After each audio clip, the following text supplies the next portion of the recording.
अपना radio 96.9 FM.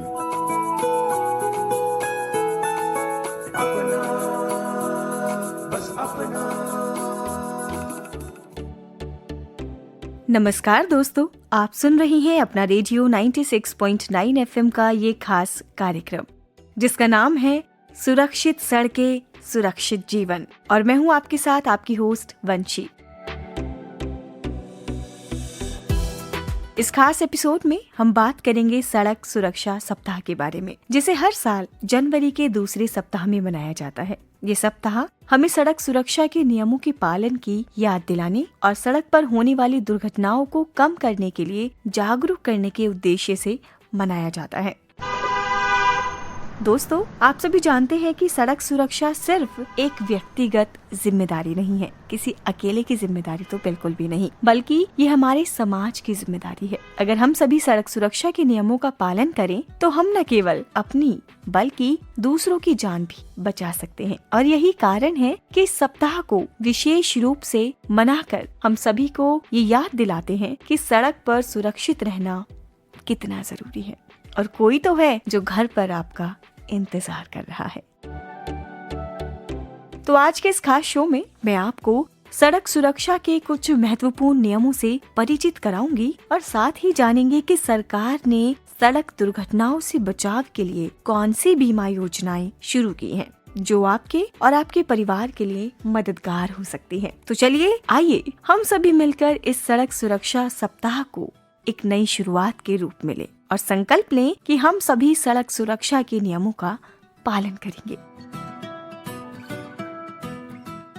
तो चलिए बिना किसी देर किए शुरुआत करते हैं अपनी बातों के सिलसिले का और जानते हैं कि सड़क सुरक्षा और बीमा योजनाओं के बारे में क्या खास बातें हो सकती हैं या आपके जीवन को किस तरीके से सुरक्षित बनाती हैं। तो बने रहिए मेरे साथ इस खास प्रोग्राम में, क्योंकि हम सबकी सुरक्षा है सबसे महत्वपूर्ण। चलिए शुरुआत करते हैं। मैं और आप हम सभी जानते हैं कि सड़क सुरक्षा हमारे जीवन की अहम जिम्मेदारी है। अगर हम सभी सड़क सुरक्षा के नियमों का पालन करें तो दुर्घटनाओं में कमी बिल्कुल आ सकती है और हम अपने जीवन को सुरक्षित बना सकते हैं। तो चलिए अब हम बात करते हैं कुछ मुख्य सड़क सुरक्षा नियमों की। सबसे पहले इसमें होता है सीट बेल्ट का उपयोग। यस, ये बहुत ही बेसिक जानकारी है, लेकिन हम इन बेसिक चीजों की जानकारी रखते हुए भी न जाने क्यों इतनी लापरवाही दिखा देते हैं। तो आपकी सुरक्षा याद रखें सबसे पहले है, ये बात आपको याद रखनी होगी। अगर आप कार चला रहे हैं या फिर कार में यात्रा कर रहे हैं तो सीट बेल्ट लगाना सबसे जरूरी स्टेप हो जाता है। ये न केवल आपके जीवन को सुरक्षित रखता है बल्कि ये कानूनन भी आवश्यक हो जाता है। और वहीं बात करें स्पीड लिमिट का पालन बिल्कुल करें। जी, जो हमारी तेज गाड़ी होती है, अगर ये हम देखें तो ये कैसे न कैसे आपको खतरे में डाल सकती हैं। इसीलिए हमेशा निर्धारित स्पीड लिमिट के अंदर ही आपको गाड़ी चलानी चाहिए। और ये न केवल आपकी सुरक्षा के लिए है बल्कि अन्य सभी सड़क उपयोगकर्ताओं के लिए भी ये बहुत जरूरी हो जाता है, उनकी सुरक्षा के लिए बहुत जरूरी हो जाता है। वहीं आगे बात करें और इस कार्यक्रम को आगे बढ़ाएं तो इसमें शामिल है सिग्नल और ट्रैफिक रूल्स का हमें पालन करना चाहिए। यस, रेड लाइट पर आपको रुकना चाहिए, ग्रीन लाइट पर आपको जाना चाहिए और हमेशा अपने वाहन के सही लेन में आपको चलना चाहिए। ये सभी नियम सड़क पर सुरक्षित यात्रा के लिए बहुत जरूरी हो जाते हैं। आगे बात करें तो कभी भी पैदल यात्रियों को आप इग्नोर ना करें। आपने अक्सर देखा होगा कि जो वाहन चालक होते हैं वो अक्सर ये गलती कर बैठते हैं, वो पैदल यात्रियों को इग्नोर कर देते हैं और ऐसे में कोई भी दुर्घटना हमें देखने को मिल सकती है। अगर आप सड़क पर चल रहे हैं तो पैदल क्रॉसिंग का पालन करें और सड़क पार करते समय दोनों और बिल्कुल भी देखना ना भूलें। तो चलिए दोस्तों, हम अब बात करते हैं एक और महत्वपूर्ण पहलू की और जानते हैं कि सड़क दुर्घटनाओं से बचाव के लिए आखिर हमारी सरकार द्वारा कौन कौन सी बीमा योजनाएं चल रही हैं। इसके बारे में आपसे बहुत सारी बातें करने वाली हूँ। उससे पहले आपको बता दूं कि आप सुन रहे हैं अपना रेडियो का ये खास कार्यक्रम जिसका नाम है सुरक्षित सड़कें सुरक्षित जीवन और बातें हो रही हैं सड़क सुरक्षा सप्ताह के विषय पर।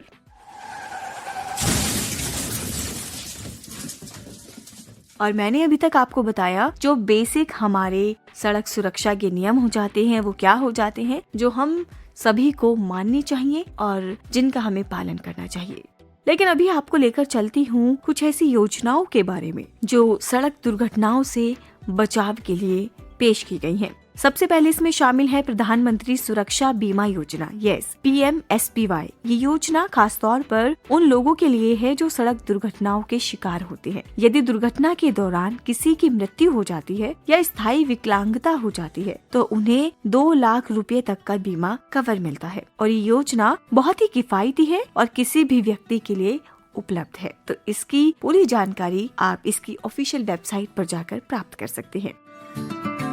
वहीं आपको बता दूं, इसमें दूसरा नंबर है प्रधानमंत्री जीवन ज्योति बीमा योजना यानी PMJJBY। ये योजना भी दुर्घटना से संबंधित मृत्यु के मामलों में आपकी हेल्प करती है और इस योजना के तहत बीमा धारक के परिवार को 2 लाख रुपए तक का बीमा कवर मिलता है, जिससे दुर्घटना के बाद परिवार को वित्तीय मदद भी मिलती है। वहीं बात करें सड़क सुरक्षा जागरूकता अभियान के बारे में, तो चलिए आपको बता देती हूँ कि आखिर इस अभियान के अंतर्गत क्या बातें आ जाती हैं। सड़क सुरक्षा के प्रति जागरूकता फैलाने के लिए सरकार ने कई अभियान चलाए हैं, ये आप जानते ही हैं, और इन अभियानों का उद्देश्य लोगों को सड़क सुरक्षा नियमों के पालन के लिए प्रेरित करना होता है। अगर हम सभी इन नियमों का पालन करेंगे तो दुर्घटनाओं में काफी कमी आ जाएगी। तो श्रोताओं, ये योजनाएं और सड़क सुरक्षा के नियम हमें सुरक्षित बनाने के लिए होते हैं और सरकार ने इन योजनाओं के माध्यम से हमारे जीवन को सुरक्षित करने का हर संभव प्रयास किया है। अब हम सबकी जिम्मेदारी है कि हम इन नियमों का पालन करें और सड़क सुरक्षा के प्रति जागरूकता फैलाएं। साथ ही इन सरकारी बीमा योजनाओं का लाभ उठाएं ताकि दुर्घटना के टाइम हमें या हमारे परिवार को मदद मिल सके। जैसा कि हमने अभी सड़क सुरक्षा के महत्वपूर्ण नियमों और सरकारी बीमा योजनाओं के बारे में बात की, अब मैं और भी कुछ खास बातें आपके साथ साझा करना चाहती हूँ, जिसमें शामिल है, जैसे कि आपको पता है कि हमारे देश में सड़क दुर्घटनाओं की संख्या हर साल बढ़ रही है और ये एक गंभीर समस्या बन चुकी है। आंकड़े ये भी बताते हैं कि सड़क दुर्घटनाओं के कारण हजारों लोगों की जान चली जाती है और लाखों लोग गंभीर रूप से घायल हो जाते हैं। ऐसे में अगर हम सड़क सुरक्षा के नियमों का पालन करें तो हम इन घटनाओं को काफी हद तक कम कर सकते हैं। लेकिन सवाल वही ये उठता है कि हम इन नियमों का पालन क्यों करें?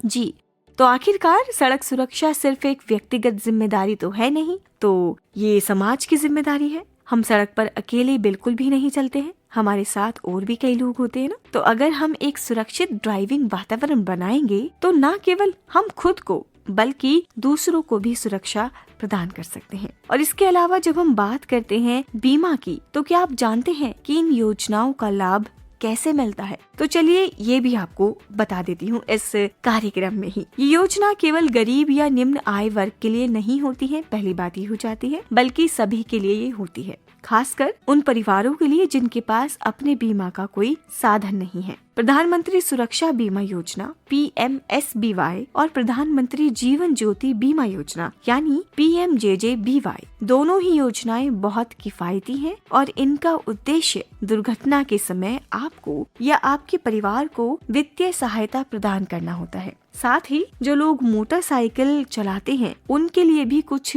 विशेष ध्यान देने योग्य बातें हैं। मोटरसाइकिल पर सुरक्षा के लिए हेलमेट पहनना अत्यंत आवश्यक है। अगर आप हेलमेट पहनते हैं तो आपके दुर्घटना से बचने की जो चांसेस हैं वो काफी बढ़ जाते हैं। और एक बात ध्यान रखें, सड़क पर हमेशा अपनी गति को नियंत्रित रखें और तेज रफ्तार से आप बचे। यस, अब हम बात करते हैं एक और जरूरी पहलू की, वो है पैदल यात्री सुरक्षा। अक्सर हम सड़क पर पैदल चलते तो हैं या छोटे बच्चों के साथ सफर भी करते हैं। हमें हमेशा ये याद रखना चाहिए कि सड़कों पर पैदल यात्रियों के लिए एक विशेष ध्यान रखना चाहिए। पैदल यात्रियों के लिए बनाए गए क्रॉसिंग्स या पैदल मार्ग पर हमेशा हमें पालन करना चाहिए। यदि आप किसी रास्ते से पार कर रहे हैं तो दोनों तरफ यानी दोनों दिशाओं से देखकर ही आप कदम उठाएं। वहीं कभी कभी हमें ये लगता है कि हम सिर्फ सड़कों पर ही ध्यान दे रहे हैं, लेकिन सच तो ये है कि हर किसी का योगदान बहुत जरूरी है। ये केवल सरकार की जिम्मेदारी नहीं है कि वो सड़क सुरक्षा का ध्यान रखे,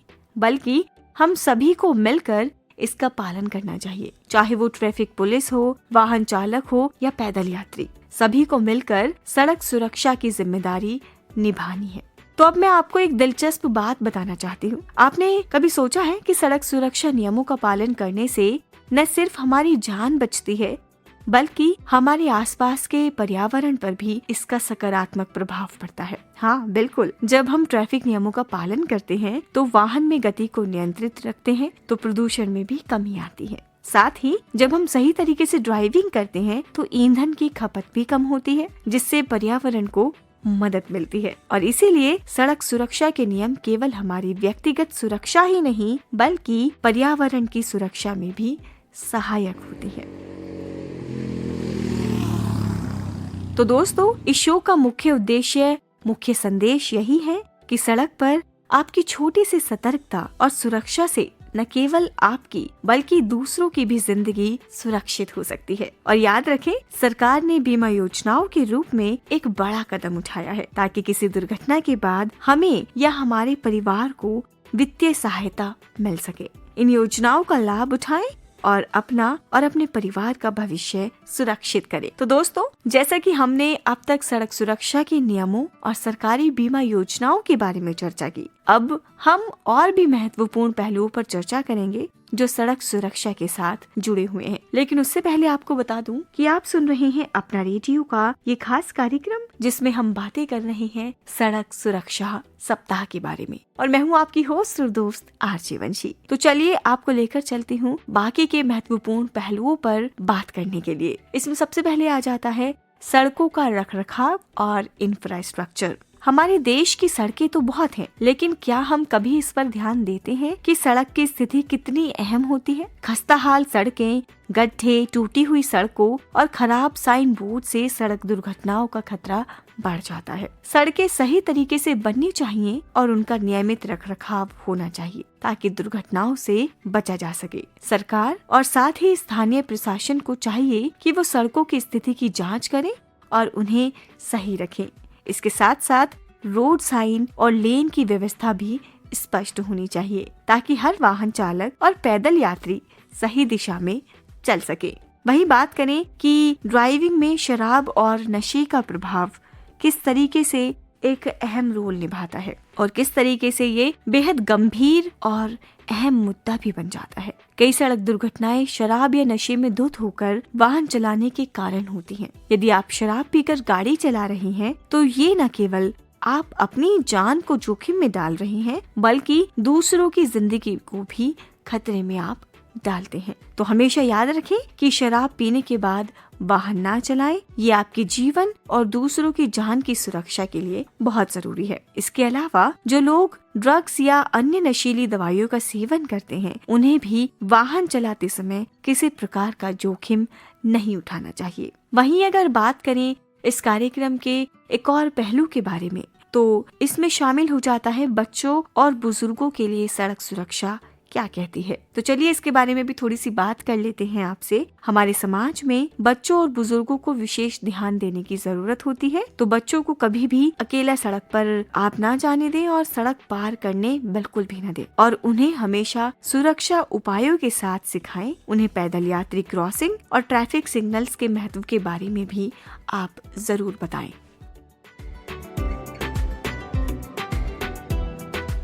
वहीं अगर बुजुर्गों की बात करें तो बुजुर्गों को जब सड़क पर यात्रा करनी हो तो उन्हें कभी भी तेज रफ्तार से चलते वाहनों के बीच नहीं छोड़ना चाहिए। उनके लिए जहां संभव हो सड़क पर पुल या अंडरपास का उपयोग करना चाहिए। इसी के साथ महिलाओं की बात करें और रोड सेफ्टी की बात करें तो महिलाओं के लिए सड़क सुरक्षा को लेकर विशेष ध्यान रखना हमें चाहिए। महिलाओं को जब भी अकेले सफर करना हो तो उन्हें सुरक्षित वाहन का ही चुनाव करना चाहिए और अगर सार्वजनिक परिवहन का उपयोग करें तो भरोसेमंद और सुरक्षित साधन का चयन करें। महिलाओं को ये भी सीखना चाहिए कि सड़क पर चलने के दौरान कौन से तरीके सबसे सुरक्षित है और सड़क पर अकेले यात्रा करते टाइम हमेशा सतर्क रहें और यदि आप रात के टाइम यात्रा कर रही हैं तो कुछ आवश्यक सुरक्षा उपायों को जरूर अपनाएं। वहीं बात करें सड़क सुरक्षा शिक्षा के बारे में तो सड़क सुरक्षा का पालन करना केवल बड़े लोगों की जिम्मेदारी नहीं है बल्कि बच्चों को भी सड़क सुरक्षा के नियम सिखाने बहुत जरूरी है। स्कूलों में सड़क सुरक्षा पर शैक्षिक कार्यक्रम आयोजित किए जाने चाहिए, जिससे बच्चों को सिखाया जा सके कि सड़क पर सुरक्षित तरीके से कैसे चले। इसका एक उदाहरण ये है कि कई स्कूलों में बच्चों के लिए सड़क सुरक्षा जागरूकता अभियान चलाए जाते हैं, जहां उन्हें सड़क पर पैदल चलने के सही तरीके, सिग्नल नियम और वाहन सुरक्षा के बारे में बताया जाता है। ये छोटे बच्चों के लिए बहुत प्रभावी साबित हो सकते हैं। वहीं अगर बात करें इमरजेंसी सर्विसेज के बारे में, यानी आपातकालीन सेवाओं के बारे में, तो जो लोग किसी सड़क दुर्घटना के शिकार होते हैं तो सबसे पहले आपको आपातकालीन सेवाओं को सूचित कर देना चाहिए। हमारे देश में विभिन्न प्रकार की आपातकालीन सेवाएं हैं,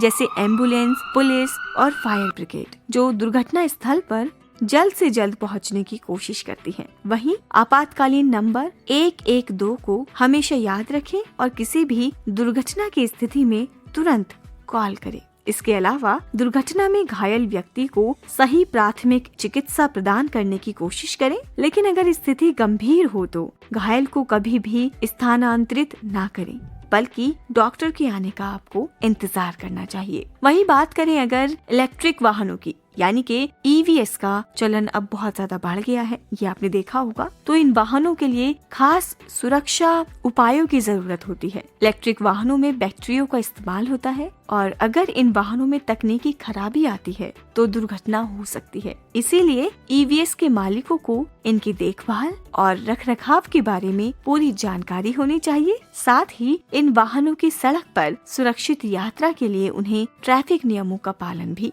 करना चाहिए। वहीं अगर अब चलिए बात करते हैं आपसे रोड सेफ्टी टेक्नोलॉजी के बारे में। जैसे कि आपको पता है कि आजकल कई नई टेक्नोलॉजी इस्तेमाल की जाती है सड़क सुरक्षा में, और अगर हम इसमें बात करें एडवांस ड्राइवर असिस्टेंट सिस्टम की, तो इसमें ऐसे फीचर्स होते हैं जैसे lane departure warning, autonomous emergency breaking और रिजर्व पार्किंग सेंसर, जो वाहन चालक की मदद करते हैं। वहीं बात करें ब्लैक बॉक्स और ड्राइविंग डाटा रिकॉर्डिंग की, तो कई वाहनों में डैश कैमरा और अन्य डिवाइस लगे होते हैं जो वाहन की गति, दिशा और ब्रेकिंग की स्थिति रिकॉर्ड करते हैं। ये दुर्घटना के बाद विश्लेषण करने में काफी मददगार है और इन टेक्नोलॉजी का उद्देश्य केवल दुर्घटनाओं की रोकथाम करना ही नहीं, बल्कि सड़क सुरक्षा को बढ़ावा देना भी होता है। तो चलिए अब मैं इस शो को समाप्त करने से पहले आपको कुछ और महत्वपूर्ण सुझाव देना चाहती हूँ, जिसमें कि